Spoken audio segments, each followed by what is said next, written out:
माननीय राजसाहेब आल्याच्या नंतर हा मोर्चा सुरू होईल.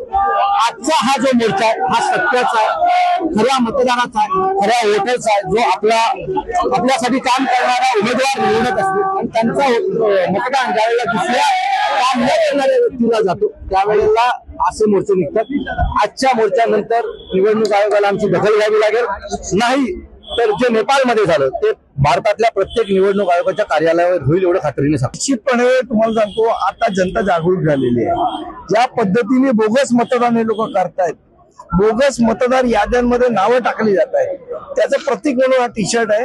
आणि निश्चितपणे आता जनता जागरूक झाली आहे. यांच्या या गोष्टी जनता उलथवून टाकल्याशिवाय राहणार. माझा प्रश्न आहे भारतीय जनता पक्षाला की भारतामध्ये निवडणूक आयोग ही स्वतंत्र यंत्रणा आहे की नाही, की भारतीय जनता पक्ष आणि निवडणूक आयोग हे एकाच बापाची दोन पोरं आहेत. कारण जर स्वतंत्र यंत्रणा असेल तर आम्ही त्यांच्या विरोधात चाललोय ना.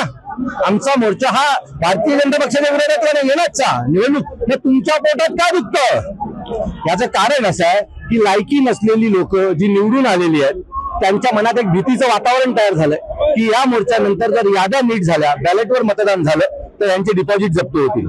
आणि त्या रागातनं किंवा त्या काळजीतनं हे त्यांनी जे असत्याचा मोर्चा काढला तो काढलेला हरकत नाही. नेहमीच असत्यावर सत्याचा विजय होतो.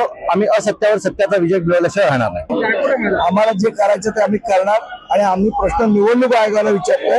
याच्यामध्ये भारतीय जनता पक्षाने चोंबडेपणा करायची गरज नाही.